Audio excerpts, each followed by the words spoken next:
and welcome everyone. Today we're going to be doing a fairly short flight here in the Avalon Twin Otter. As you can see, this variant is the one that has the skis on it. And what we're going to be doing, because I made a couple of short videos on taking off and landing on snowy and icy sides of a mountain, I decided to do a bit of a tutorial on it and on the technique that is most used in landing in such conditions, because it's something that you really don't see a lot of unless you go to Alaska and you're dropping people off to go mountain climbing, not just in Alaska but British Columbia and other places like that in the world. So here we are in favorite, one of my absolute favorite towns in the whole world, and that is Homer, Alaska. If you look off into the distance, you can see some mountains there that are in the sunlight. They're not being obscured by the sunlight is not being obscured by the cloud layer. So it's actually a very quick flight to get over there. And on our way over, I'll be talking about how we number one approach the mountain, how we read it, and how we decide to land uphill or going downhill. And then same thing for takeoff. And then after we do a short stop, I'll turn around, take off, and simply fly back here to Homer. So this is a very short tutorial on this type of flying. Again, a type of flying that I don't see much, and according to all of the research that I've done, let's hop into the flight deck here. Based on all the research that I've done, not a lot of people on YouTube do things of this nature, and also based on a myriad of other things, it's according to all the research that I've done, Microsoft Flight Sim 2024 is the first sim to really allow, if you will, allow you to land and take off and operate as you would on an icy, snowy mountainside. So with that being said, let's hop out here to the runway and take off. Everything is set and ready to go. We're gonna wait for this guy to go past, because otherwise I'll run right into, or he's gonna run right into us regardless.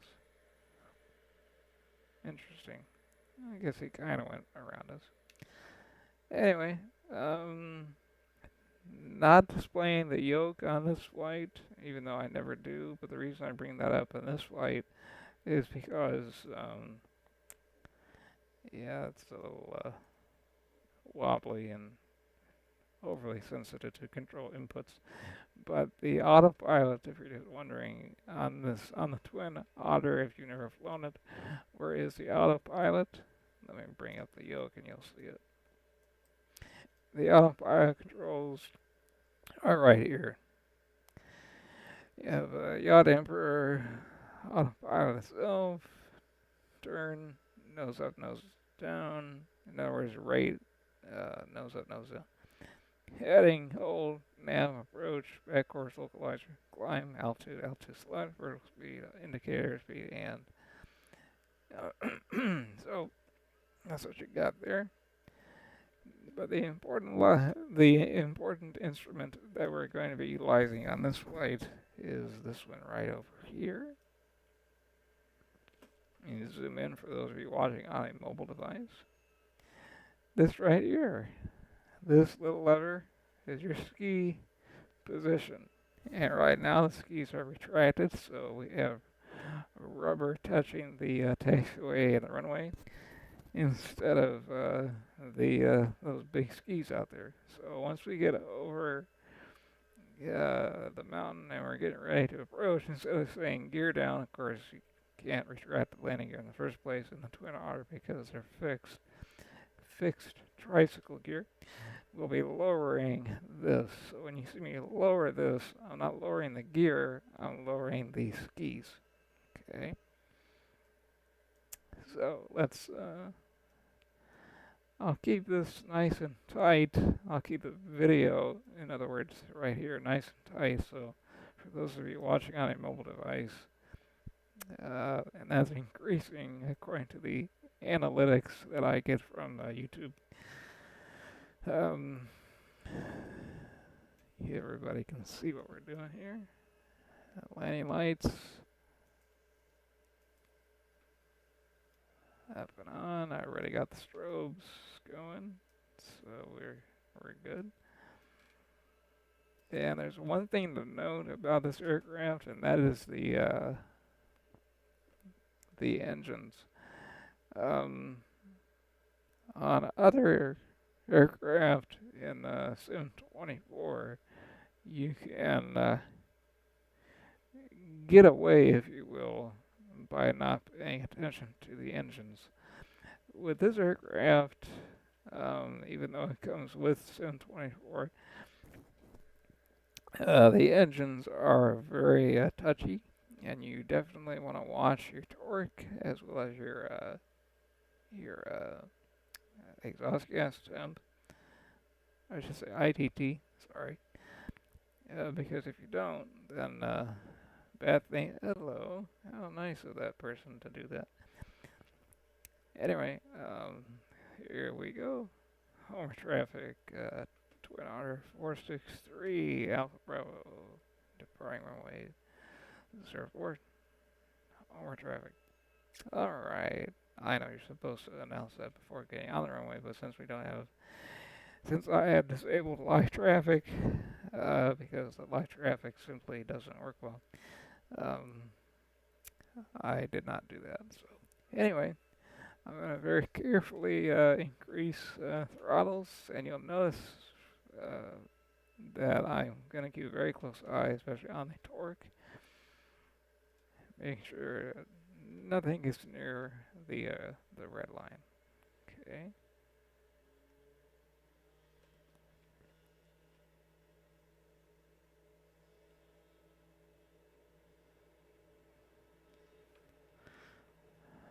A little windy.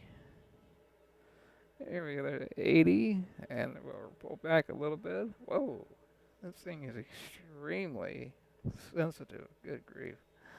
Alright, adjust the trim. That's what that little light is flashing there ahead of you. That's just me inducing trim. We get the flaps up. Flap indicator, for those of you that are new to the Twin Otter, flap indicator is in the pillar, which is the this middle section here. If you see here where it says 0, 10, 20, 30, 40, that is the flap indication. Alright. Okay, coming out, flying over the inlet. Beautiful day to do it. Look at how the sun hits the mountain there. Gorgeous. Alright. There's more than a couple places that you can do this coming out of Homer. If you can't see the compass, we're heading approximately currently heading at 120 degrees out of Homer. And this aircraft is so easy to fly, you really do not need to utilize the autopilot whatsoever. Alright. For lack of a better word, I'm going to call it a mountain pass, which is what we're pointing at right now, where the sun is hitting it. So we're going to continue to climb because we don't want to land toward the bottom of it because, well, where's the fun in that? But why land in the way that we're going to? Let me go ahead and bring the power back a little more. If you look at the indicator, speed indicator, we're already doing 134 knots or so. And the engine is at about, I've got the throttles at about, 70%. So you don't need a lot of thrust on this airplane. And now the other thing to keep in mind is the way the sim produces the weather in regard to icing, and yeah, this aircraft does, certain aircraft in 2024, they do have the ability to ice up and actually affect either the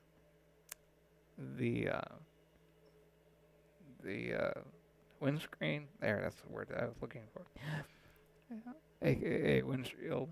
But since we are getting into that type of condition, I'm going to come back here above my head and turn on the anti-ice system. Let's say switch it to, no, not manual, auto. And turn on the wing as well as the, looking for the stab. Yeah, that's important. Prop de-ice, there we go. That's what we want turned on. There we go. Alright. Let's stay below the cloud layer best we can, but we got the anti-ice turned on. Just in case we begin to ice up a little bit.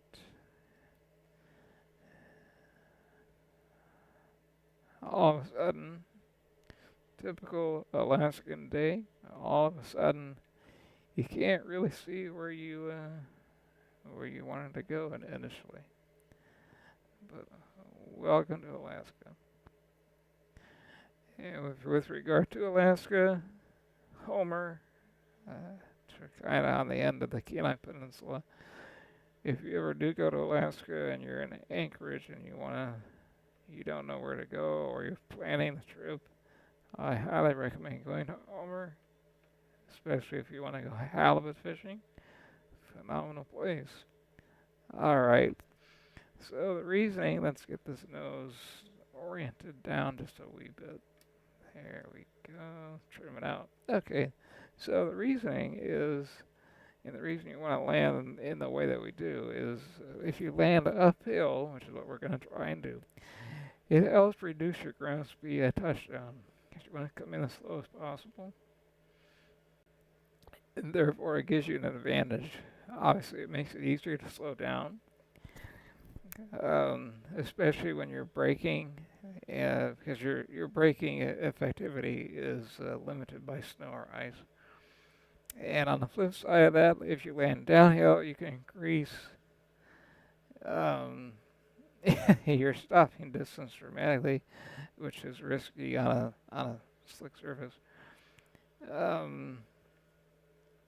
But anyway, that being said, it's not always that simple.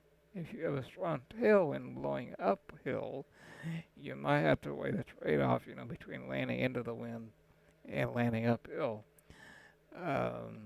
Landing into the wind is obviously safer to control, which is why we take off into the wind in any aircraft we fly. At least we try to. But landing uphill, from a standpoint of physics, we can come way back on the power now. It simply comes down to weight. So at any rate, as I was saying, though, you might have to weigh the trade-off, with regard to that. But in some cases, the terrain or the wind conditions might force a one-way landing, whereby a go-around isn't an option, and that is why uphill is usually preferred.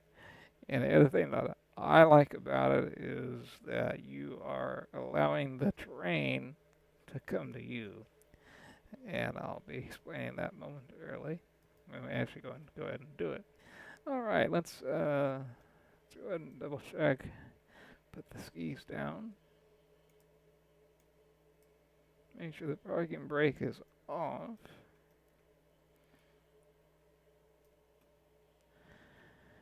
And as you can see, you have to begin to read the terrain. And this is an ice pack down here, and it looks like it's beginning to move.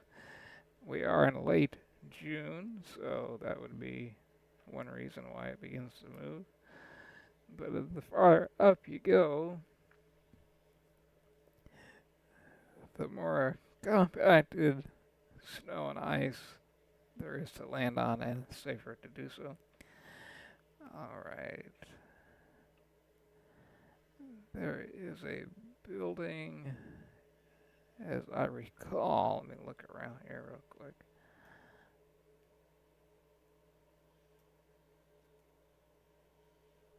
Let's see here. Here's the FO.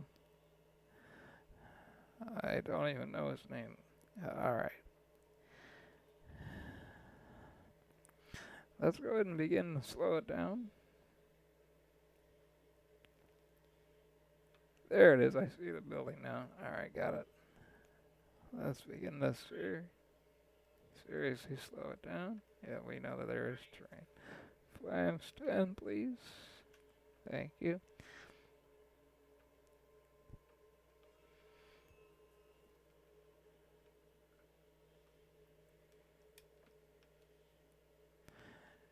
And with the temperature difference of the cold air coming off of the ice pack and the warmer air, it is going to be a little bumpy. Just a little warning, if you will, as to what to expect. This is looking pretty good. Yeah. And I'll remind me not to remind myself, because you are not with me here in the flight deck, but I want to show you what it's all about with regard to how the flaps function in this aircraft, because the ailerons, I don't want to turn on quite yet. There we go, and just allow it to come to you. And you can use a little bit of reverse if you need to.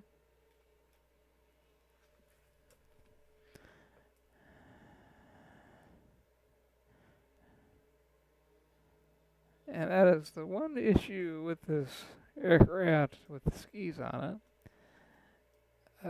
If we raise the skis, all of a sudden we can taxi. So, give it a little bit of, see that? It's counterintuitive. I mean, it technically shouldn't work this way, but that's the way Microsoft has designed it so far.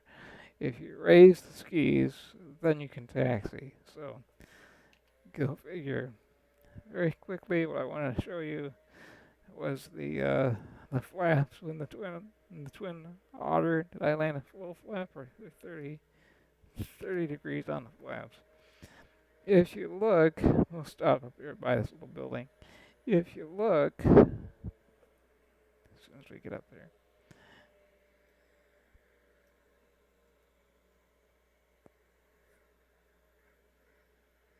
I can definitely hear the wind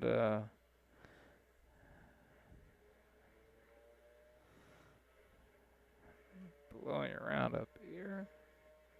Interesting effect.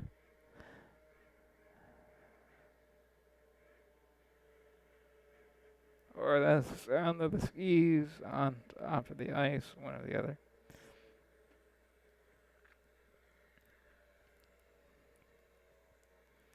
Alright, let's look at the wing. It's a very, very important thing to look at very quickly, and then we'll take off and go back to Omer. Alright, if you look, let me put the flaps all the way down, maybe you'll be able to see it even better. See that? The ailerons, they go down as well. So this aircraft is basically a STOL, STOL aircraft, short takeoff landing. Watch what happens when I go left with the yoke. Whoa, that's a strong wind coming right off the nose of that. and to the right, so I'm not, I'm not gonna rock the, I'm just sitting here not doing anything that wants to do that. Um, which kind of begs the question, what happens if I move the rudder just a wee bit? That's what I thought. Okay. Oh, we're moving backwards now. Alright.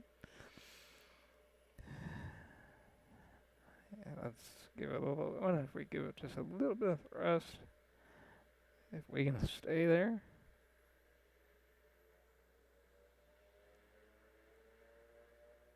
A little more. Yeah, alright, we'll just hold the parking brakes. Not the parking brakes, but the brakes. I'll just hold them with the rudder pedals. So let's bring the flaps up to 10. We obviously do not need them all the way down. They don't take too long to get into place, and that's very, very important for what we are about to do. Take off. Now, before we take off, let me just explain something about taking off.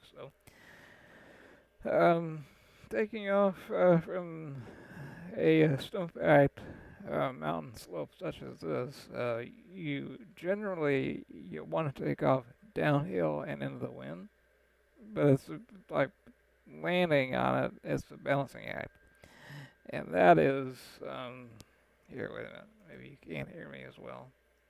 Get into flight deck, and then I'll talk to you about what we're going to be doing here. But as I was saying, though, maybe you can hear me just a little better. Taking off downhill gives you the benefit of gravity to help accelerate. Uh, it's really, really useful in situations like this. But if the wind is blowing uphill, then you might be tempted in taking off to take off into it, obviously for better lift and control. So it's like, well, what if that or what if the other? Yeah, so here it is. This is basically what the books will tell you. Um, I have a book on Alaskan bush flying that I've had for gosh over 25 years now, and if what it basically says is that if the tailwind component is less than 10% of your overall takeoff speed, it might be it might be better, sorry, to take off uphill and into the wind. If the slope is steep or the surface is especially slick, downhill may be even might be safer, even with a light tailwind. So it's like, well, one or the other. And the other thing that is very, very important to keep in mind, and this is me saying this, is don't forget density altitude. So looking at your pressure altimeter, for friends of mine in the UK, you may say pressure altimeter. Right down here, and we've left it at 3007 because that's what the reading is back at Homer. I'm sure the barometric pressure up here on the mountain is different, but we're certainly going to leave it set to Homer. It is the closest airport after all. But anyway, as I was saying, with regard to that density altitude, don't forget it. Always keep that in mind. And keep in mind that the engine and the wings are working harder for less performance, which is another reason I'm doing this in an aircraft that has turboprops instead of a piston. So, all that being said, every little factor does go into the equation, without a doubt. And with the way the wind is treating us right now, let's rock the wings a little bit. And just make sure that the skis are going to be in the down position.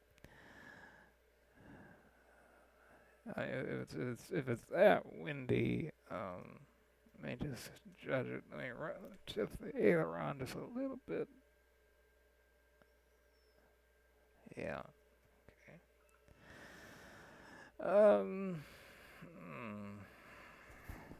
Tell you what. Let's turn around. Yeah, I know we're sliding down the mountain. Give it enough power, and we can go the opposite direction. All right. There we go.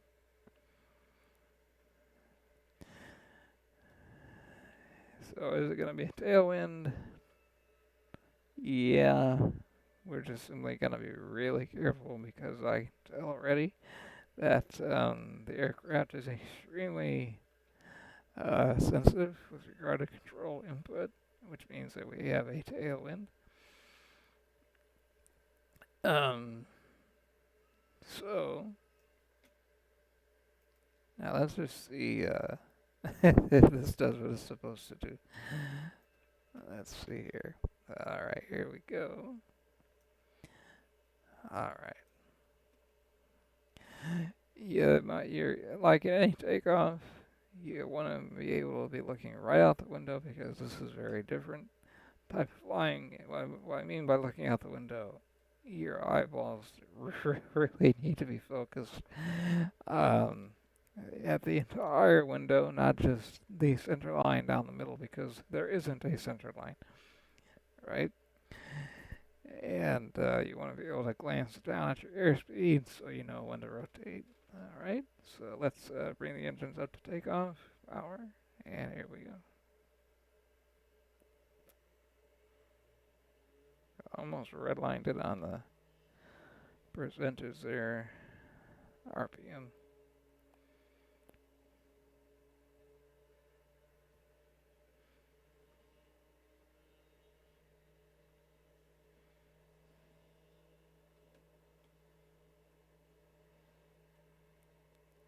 Alright, something tells me that the skis are not operating well anymore. Watch those. I almost guarantee you that's the problem. Yep, that was the issue.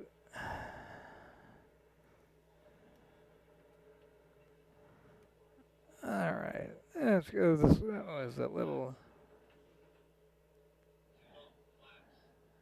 You can disregard that. It's not the radio altimeter isn't used to doing that kind of a takeoff. Here we go. Flaps up, please. Thank you. Alright. And here we are.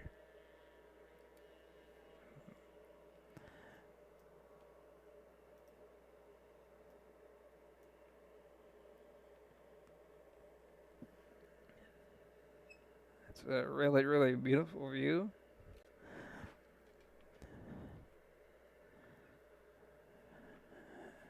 And we will be leaving the skis in the retracted position.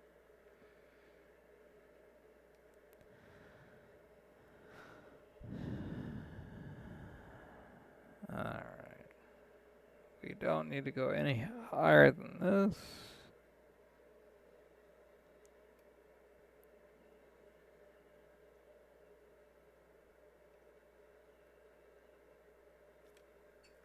Alright.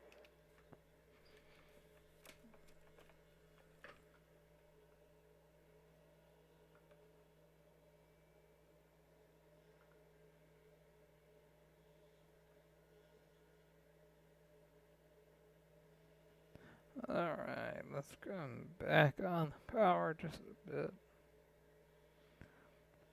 As you can see, you really don't need a lot of it. And Homer, I can see it already. Alright. Completely visual flight rules. And I'm hanging on to the yoke with my left hand, my mouse in the other, and you can see how easy it is to fly. Just give it a little bit of down, nose down trim to keep us out of the cloud layer. Because the one thing I did notice, because I've done this before in another aircraft, for some odd reason, it believes that the temperature over on this side of the inlet is significantly colder than the other side, which is not. And it thinks that it's going to freeze everything up. So it acts like it's 20 below zero, when in reality, it's when you're on the ice, you're just above freezing technically. So above 30, around 33, 34 degrees Fahrenheit. But the sim wants to believe that it's, well, you're on top of snow, therefore it must be 10 or 20 degrees below zero, and that is not the case. But that is what it does. So we're going to make sure that the skis are up. Yes, they are. Parking brake is off. And we are good to go. We are flying high. We don't need the ram air coming in. So let's begin to descend a little quicker. We don't need the ice protection, but like I said, flying over mountains with a snow slash ice pack, for some reason it'll think you're flying in icy conditions. Just looking at it, it does simulate the melting of the snow and ice. They're pretty good. I gotta give them that. That's fairly impressive.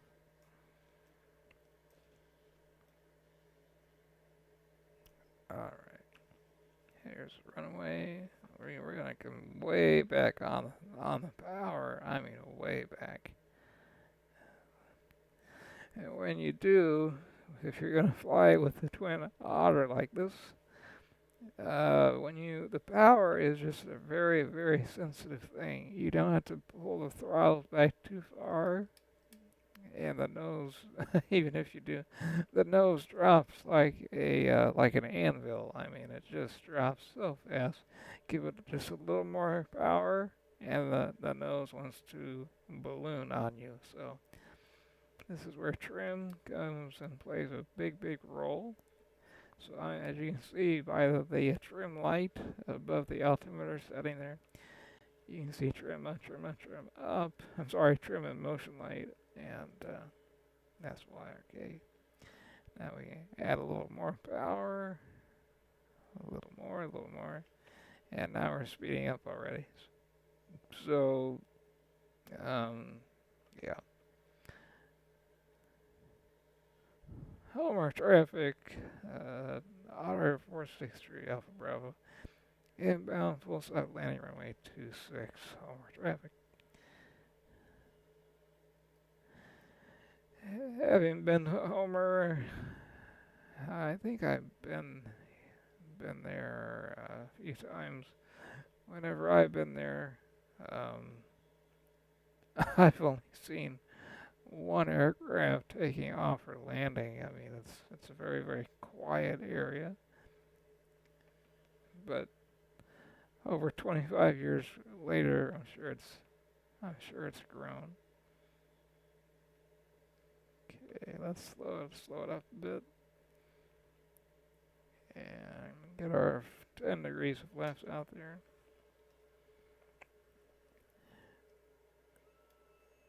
And yep, I looked at the weather just a bit ago, and the wind in Homer is out of the west. So hence the reason landing on runway 24.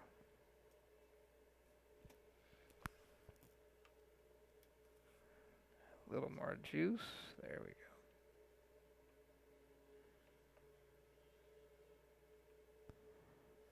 Let's see if we can get the trim. We want the trim to be right there. Right about to keep us in the pockets. We don't have to keep going back and forth on the yoke. Alright, 80. So flaps 20, please.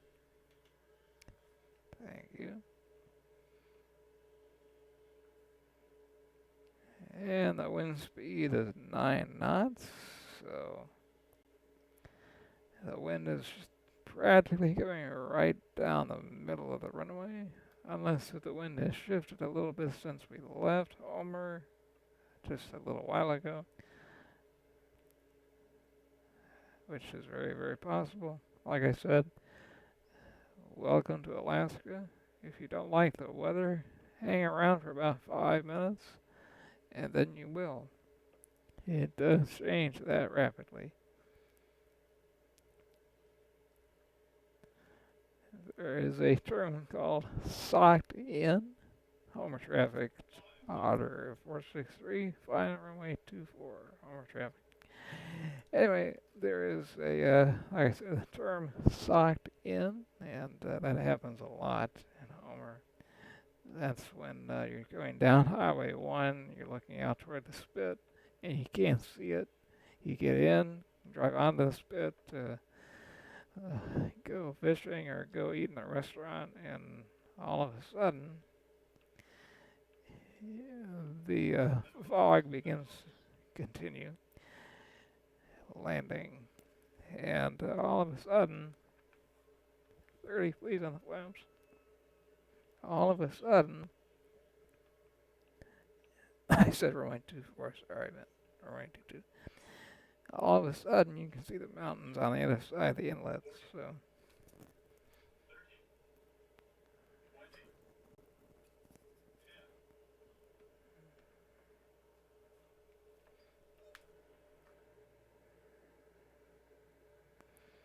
And we want to go all the way to the end of the runway, so we don't need to use any reverse thrust.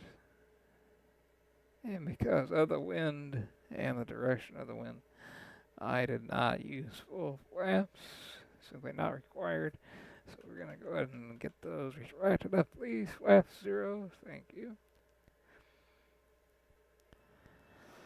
Let's see here. So that's another facet of bush flying. I hope you enjoyed, and I hope you learned something. That's part of the reason this channel exists. Let's give us a little more power coming out. There we go. A little more. A little more.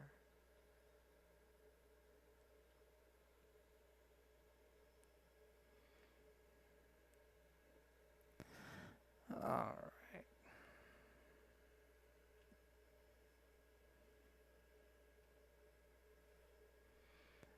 Here we go. Go right back into where we go from whence we came, which is right over here. And the wind is less than 10 knots, so if you're wondering why did I take off the opposite direction of which I landed, because the wind is under 10 knots, therefore that means that the winds are variable. And you can use either runway you want, especially when there's no traffic, no air traffic. Somebody's in our parking spot. That's not fun. Alright, we'll park over here near the FBO. At least it looks like an FBO. There we go. Come in, and we'll stop right about there. Alright. Okay, parking brake is on. Make sure the skis are up, even though they don't look like they are. They are. And the engines. Let's get all the lights off. Lights off. I'll grab the other lights here in a minute. Let's go ahead and just shut the engines down here in a sec. Anti-collision lights on, positionally those on, no smoking, signs on, fancy the signs on, I will turn these, leave the beacon on, and everybody else. The wing, let's see, the anti-ice systems are going to go off, and leave that where it is. And the way I turn this aircraft off, I'm just looking at my. Okay, good. I just simply bring the fuel to the cutoff. That's just the easiest way to do it instead of messing around with the various fuel pumps. Even though right now, um, the boost pumps are in the off position already, as are the forward and aft boost. So